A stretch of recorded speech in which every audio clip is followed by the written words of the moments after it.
बोलिए सदगुरुदेव की जय। साहेब। बंधुओं, सदा रहे उन्मन में छाजे, एक ही चीज का ध्यान रखना, रात और दिन। वहां रात दिन नहीं है, त्योहार नहीं, दिवस और रात्रि। ये तो पृथ्वी की गति के कारण है रात दिन। पवन न पानी धरण आकाशा।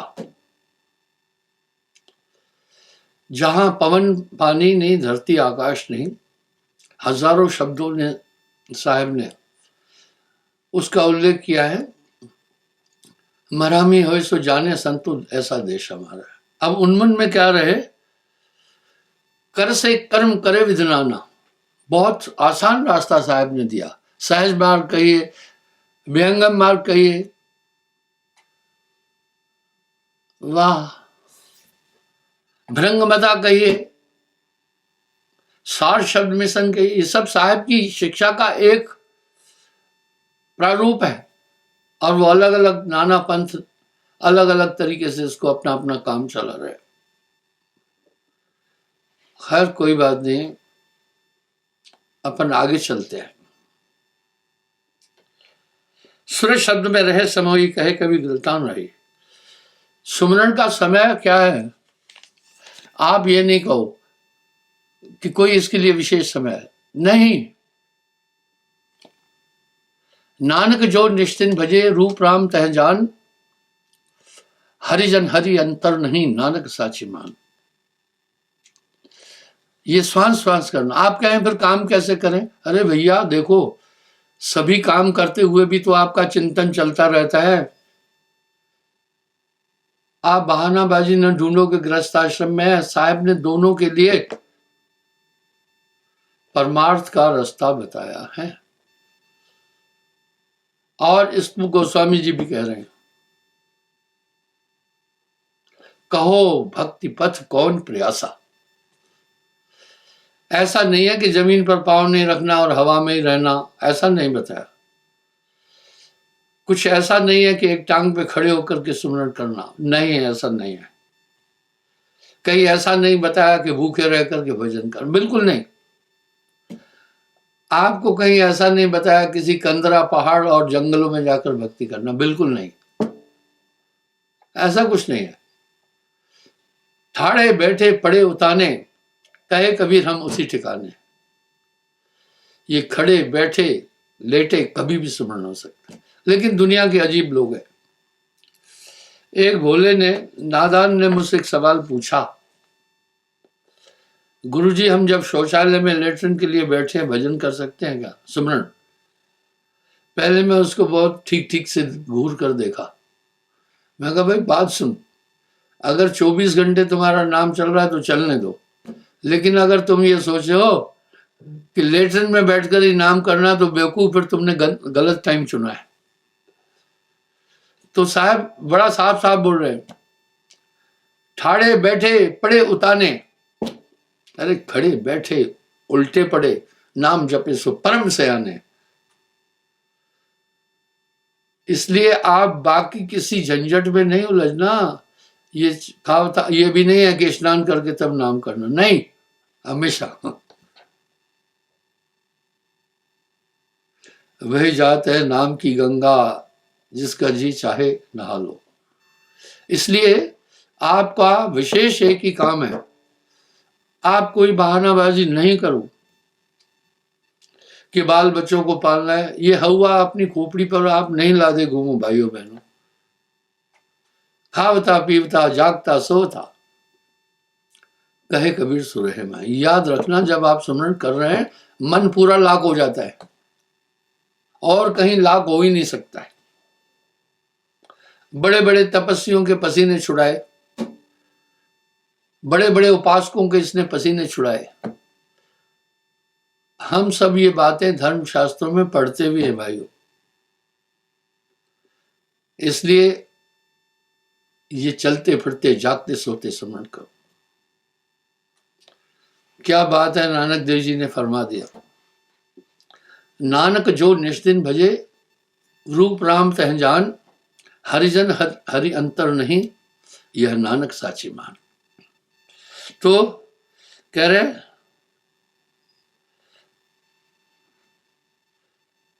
सूरज शब्द में रहे समाई, कहे कभी गलता न आई। और एक साफ संदेश भी दे रहे हैं, चिंता तो सतनाम की, चिंता तो सतनाम की, और न चितवे दास, जो कश चितवे नाम बिन वही काल के पास। हर सत्संग में मैं एक बात तो जरूर उठाता हूं, आप जब भी ध्यान में बैठो ये सोच के कभी नहीं बैठना अभी कुछ देखना है, कभी नहीं, ये गलती है।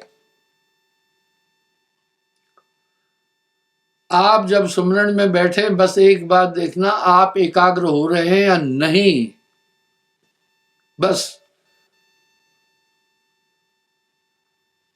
और एकाग्र होने का मतलब है आप मन की तरंगों में तो नहीं बह रहे हैं।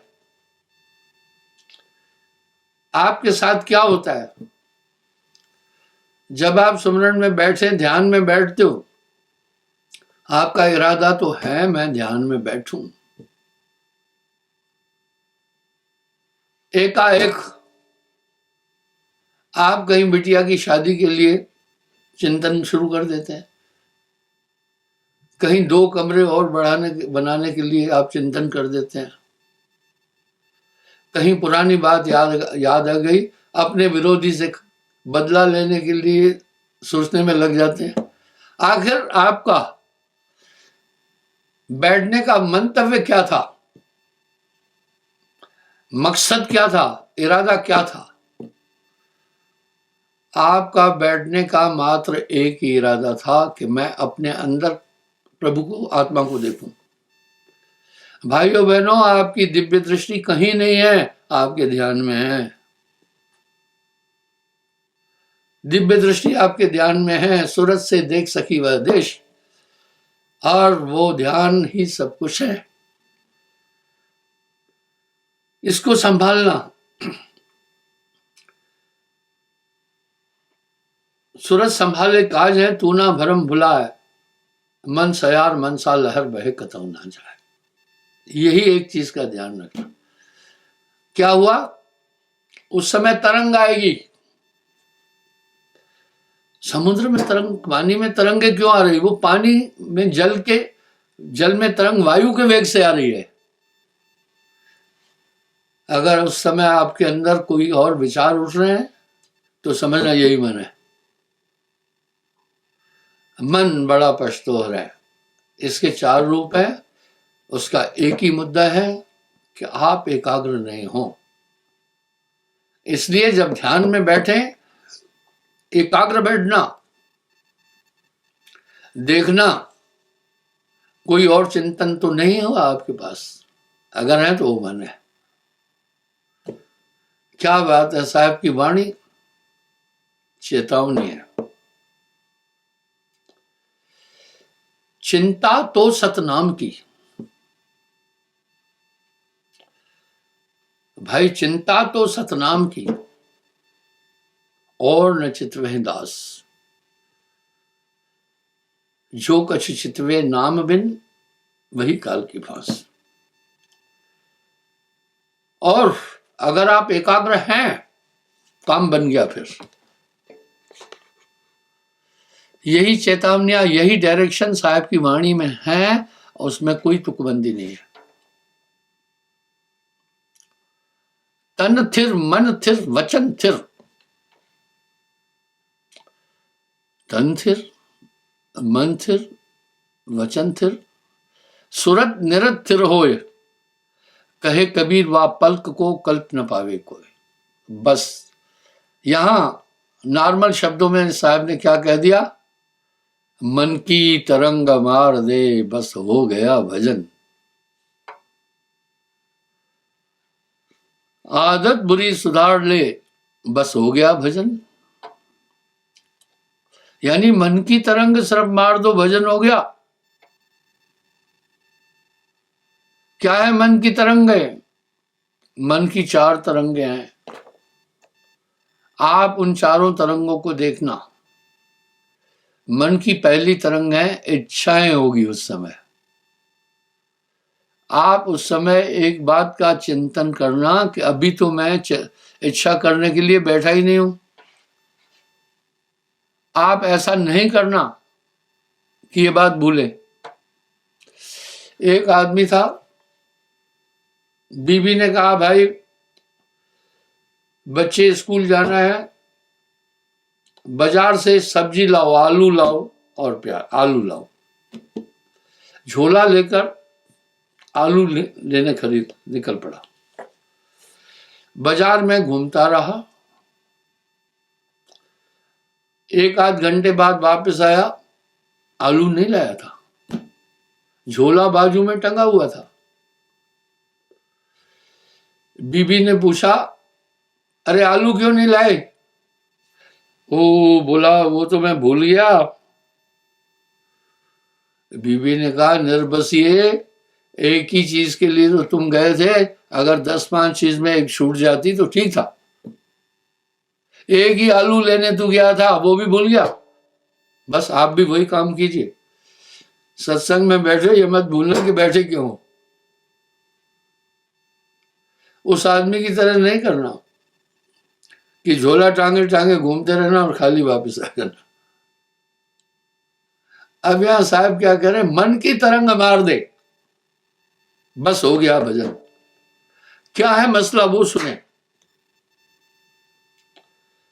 मुख्य चीज सुनना। मुख्य चीज ये है कि आपके अंदर, आपके आत्म स्वरूप के बोध के अंदर आत्मा को जानने के लिए एक ही दीवार है, मन। एक ही पर्दा है, मन। जब आप, मन आपको एकाग्र नहीं होने देना चाहता। एकाग्र क्यों होना है? तन थिर, मन थिर, वचन थिर। सुरत निरत थिर होए, कहे कबीर उस पल्क को कल्प न पावे कोई। तन स्थिर हो जाए, मन स्थिर हो जाए, सुरत और निरत स्थिर हो जाए, वो एक पल कल्पांतर की साधना के बराबर है। तो आपने देखना है कि आप उस समय एकाग्र हैं कि नहीं। अब मन की तरंगें 4 तरह की हैं, वो समझना। सबसे पहले आपको ध्यान में जब बैठोगे इच्छा आ जाएगी कोई, वो किसी भी किस्म की इच्छा हो सकती है। उस इच्छा, उदाहरण के लिए इच्छा ही बच्चे को पढ़ाना है। आपने वहां यह सोचना है क्या मैं यहां बच्चे को पढ़ाने के प्लानिंग के लिए बैठा हूं या मेरा मुद्दा कुछ और है। आप उस तरंग को साइड करना, नहीं तो आगे क्या होगा वो मैं बताता हूं। आगे जो होगा वो अटपटा होगा। अब जब इच्छा हुई बच्चे को पढ़ाना है तो ऐसा होगा, फिर प्लान करोगे इसका फीस का कितना लगेगी, कहाँ से लगेगी, फिर वो रुपया पैसा कहाँ से जुगाड़ करूंगा, कौन से स्कूल में जाऊंगा। आपका लंबा टाइम इसमें चला जाएगा, आपको रस और आनंद नहीं मिलेगा ध्यान में बैठने का। आपको मन फिर कहेगा छोड़ो यार कल देख लेंगे। यही हो रहा है आपके साथ। उस समय सतर्क रहना, बहुत बारीकी से मन की तरंगें आपके ध्यान को विचलित करेगी। क्या सतर्क रहना? बैठा क्यों हूं इस समय में, बैठा क्या करने के लिए हूं।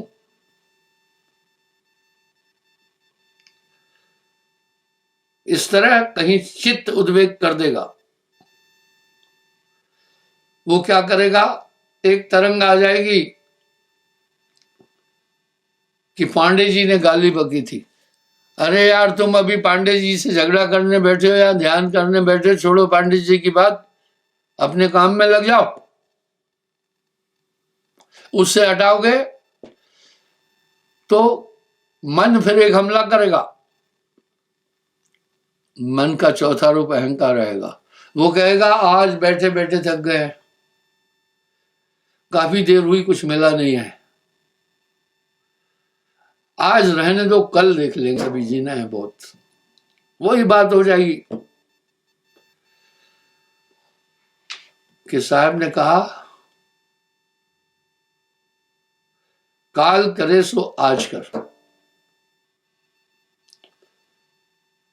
आज करे सो काल करे सो आज कर, आज करे सो अब, आज करे सो अब। जो काम करना है आज का, वो आज पर ही नहीं छोड़ना, अब पर छोड़ना।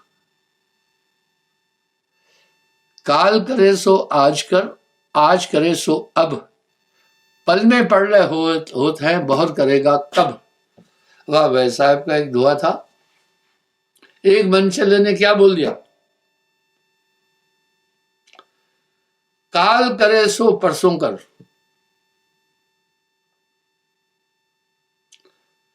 परसों करे सो नरसों,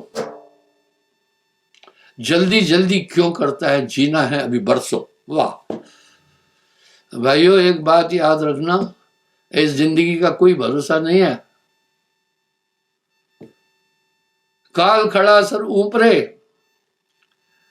काल गए हैं केश, ना जाने कहे मारसी, क्या घर क्या परदेश।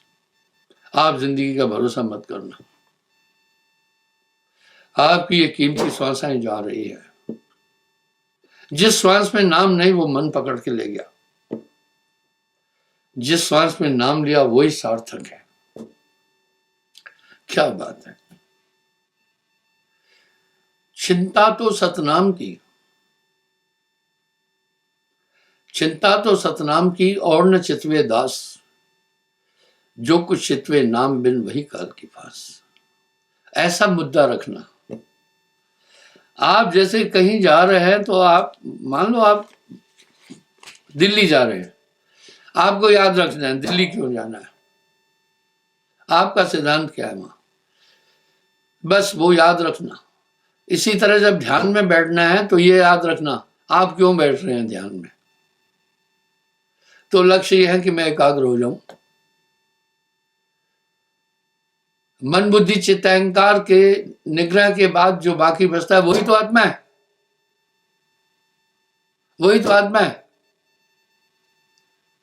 इसलिए इन चार चीजों में मन आपको भाइयों बहनों उलझाएगा, बड़ा ये कष्टोर है। अब यहां फिर साहब तकाजा क्या करे, सुमरण से मन लाइए। आप सतर्क होकर बैठना, मन का हमला होता है। जो गागर बनिहार, हाले डोले सूरत में, कहे कबीर विचार।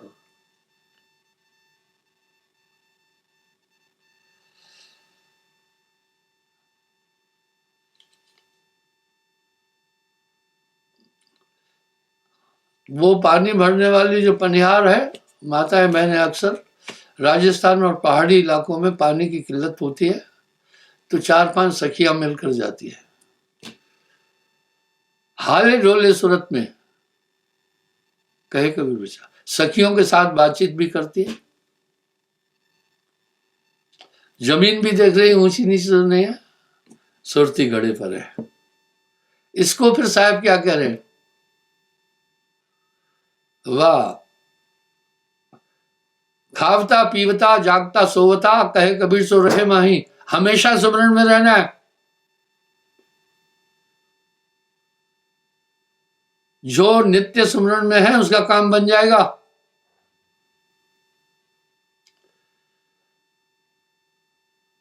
श्वास जा श्वास जो सुमरता, एक दिन मिली आया। इसी की पुष्टि सभी संत कर रहे हैं। तो मुद्दा याद रखना, बैठा क्यों, बस। अगर ये मुद्दा याद है तो आप एकाग्र होते जाएंगे। आपकी आत्मा में, आत्मा का कोई कुछ नहीं बिगाड़ सकता है। जैसे सूर्य के प्रकाश को घने बादल रोंदते हैं, खत्म नहीं कर सकते, आच्छादन करते हैं, इस तरह आत्मा को मन ने आच्छादित किया है। देखिए आगे साहब कैसे करें, कैसे किया है।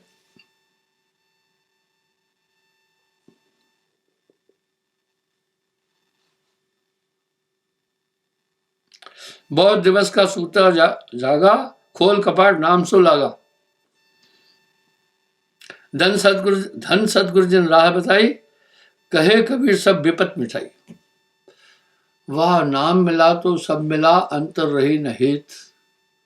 मनसा वाचा कर्म ना, साहेब सदगुरु एक।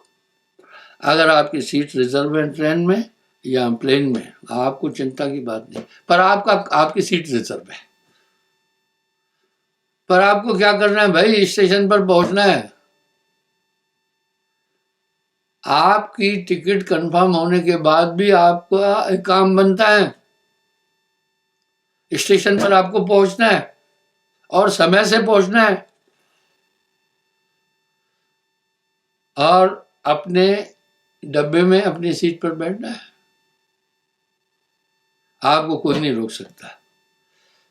इस तरह नाम मिला तो सब मिला, अंतर रही निहित। नाम के बाद मन पर एक लगाम लग जाता है। आप अपने दिल से जानिए, नाम से पहले बहुत अटपटे थे आप। नाम के रे प्रताप ते भय आन के आन, तो आपने स्मरण करना है। क्या बात है साहब की। नाम सत्य गुरु सत्य हो, आप सत्य जो होए। तीन सत्य जब एक हो, विश्व अमृत होए। यही बात धर्मराज जी ने साहब से पूछी। हे गुरुवर, ग्रह काजा नाना जंजाला। ये तो तुलसीदास जी ने भी कहा, धर्मराज भी कह रहे हैं, ग्रस्त में रहकर कैसे पार होंगे। तमाम खटपट खटपट लगी रहती है। ग्रस्त का थोड़ा सुमरण भी बहुत बड़ा योग है। इसलिए बस एक ही फिक्र रखो। कैसा फिक्र रखो, जब आप किसी गंतव्य की तरफ जा रहे हैं, आपका मुद्दा उस रास्ते को तय करके गंतव्य तक जाना है। इस तरह अगर आप अपनी आत्मा का कल्याण चाहते तो भय रखना और सुमरण जरूरी है। सभी चीजें सुमरण के अंदर आ जाती है। जब तब संयम साधना, सब सुमरण के माँ है। कबीर जाने संत जन, सुमरण सम कुछ ना। इसलिए सुमरण के अंदर सभी चीजें समाविष्ट हो जाती है। ये चलते फिरते भी करना। आपको सुमरण से ऐसे आनंद आएगा नहीं, जो सुख और आनंद सुमरण में है वो कहीं भी नहीं। क्यों है वो सुने। आत्मा आनंदमयी है। अब आगे जो साहब कह रहे हैं क्या होता क्या है वो सुनना। संकल्पों के कारण से मन ने दुख का संकल्प लिया, सामने स्क्रीन पर दुख ही दुख दिखेगा आपको। आत्मा सुख दुख से परे है। आत्मा की व्याख्या सभी शास्त्रकारों ने परस्पर एक जैसे कही है। इसलिए जब आप सुमरण कर रहे हैं, एक ही आयाम है। इसलिए क्या बात है दुनिया के साहिब की वाणी की। ध्यान ही वेद शास्त्र कहता है, ध्यान ही संत बखाना। हमारे यहां सुरत योग है, हमारे यहां कर्मकांड भी नहीं है, हमारे यहां हठ योग भी नहीं है, हमारे यहां ज्ञान योग भी नहीं है, हमारे यहां सिर्फ सुरत योग है। यानी सुरती को एकाग्र करना। सुरती आपकी है। अगर कहूं मेरे हाथ की तरफ सुरती करो, देखो आ गई आपकी सुरती मेरे हाथ की तरफ। बस सूरज संभाले कहा जाए। इसको मन की तरंगों में नहीं जाने देना। जब ऐसा हुआ तो आपके लिए फिर कुछ भी मुश्किल नहीं है। जितना एकाग्र होते जाओगे एक आनंद मिलेगा। बीड़ी पीने वाला जब पहले बीड़ी पीता है या कोई भी अमल करने वाला, तो उसको पता है क्या लगता है, कठिन। एक छोटा बच्चा था, बीड़ी पीता था। अब बीड़ी से तो बहुत बड़े नुकसान है। मैंने पूछा, भाई इस छोटी उम्र में बीड़ी किसने सिखाई? बोला पिताजी ने। मैं हैरान हो गया। मैं कहा ये बाप कैसा था, बच्चे को बीड़ी पीना सिखाई? वो कैसे सिखाई? बोला गुरुदेव बापू मारे खटिया पर बैठकर खूं खूं करता रहता था, चैन स्मोकर था। मुझे कहता था, बीड़ी जला क्या, बीड़ी सुलगा क्या। चूल्हे में जब मैं जाता था तो मैं ऐसे बीड़ी डालता था तो बीड़ी आधी जल जाती थी। वो मुझे डांटता था, बोला ऐसा नहीं बीड़ी सुलगाते हैं, अंगार ले और खींचो से तो सुलगती है। बोला मैं जब सुलग ऐसे खींचने लगा मुझे ठहाके आते थे, आंखों में आंसू आ जाते थे और कड़वा कड़वा लगता था। लेकिन निरंतर ये कार्य करने के बाद अब मुझे नशा होने लगा बीड़ी का, गुरुजी। फिर मैं चोरी से जो बीड़ी थी पिताजी की चुराना, कहीं आधी पीकर जो लोग फेंकते हैं वो भी इकट्ठी करना, मैं बीड़ी पीता था। इसी तरह सुमरन पहले आपको जटिल लगेगा,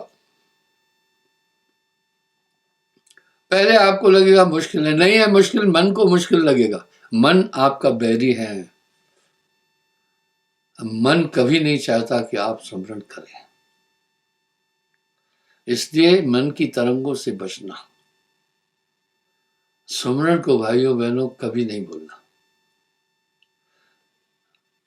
क्षमा चाहता हूं, समय हो रहा है। अच्छा, साहेबंदी।